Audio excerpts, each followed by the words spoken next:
This is why energy starts first with the nervous system. We usually think, okay, energy is produced by how much caffeine we're putting in. Do we have food, right, to produce carbohydrates, which gives glucose to the brain, starts spreading throughout the body, gives energy to the muscles, right? This is what we're thinking. Or if I'm sleep enough, I'll get a lot of energy. Well, the thing is, you can be doing all three of those things correct: sleeping, eating for energy, and all the proper mechanisms. But it first starts with the brain, which is our nervous system, our central nervous system. So if your nervous system isn't properly regulated and it's not properly in alignment, that means that if the joints are throwing off how the nerve is producing information down to the body, then you can't expect to have proper energy for you to live throughout your whole day. Let's take this for instance. You're sitting at your desk, you clock into work at 8 o'clock, 9 a.m., maybe a little late because you overslept. How common is that? So you get in 9:30, you're at your desk, you're typing, you're working, and your head starts to slide forward. This is now, the brain is put into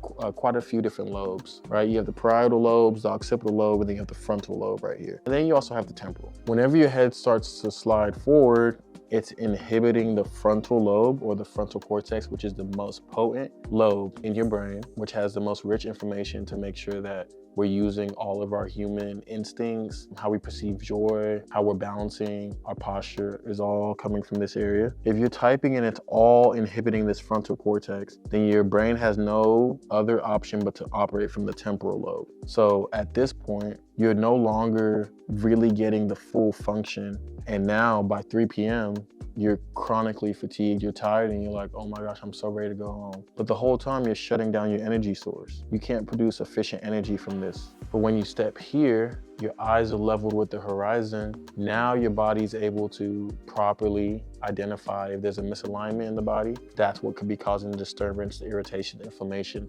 the lack of energy being produced into the body. You get a proper adjustment. Now the spine is in proper alignment. It has proper motion at each joint that it needs to be. And then now you can check to regulate, okay, am I getting the proper energy? Is it going to the right places? Does it work when I need it to, right? So if you need to get up right now and run to your car, will the energy be sent to the legs properly, to the arms, so then you can move them? Or will it be delayed? Lack of range of motion, restricted, tight, super tired and super fatigued that you can't even do those few things? Do you feel super fatigued that you can't remember what you have to do after work, right? You're driving home, you forgot to go get the groceries. You forgot that you have to go stop to go get your dry cleaning. These are things that happen whenever the brain has no energy because of the position that you keep it in and day out, Monday through Friday. And then you go home on the weekend, Saturday, Sunday, sit on your couch and you're doing the same thing as you're watching TV. Or you get into the shrimp position while you're watching TV. This is severely inhibiting the functionality of your spine and your nervous system, and this can delay your energy sources for the day.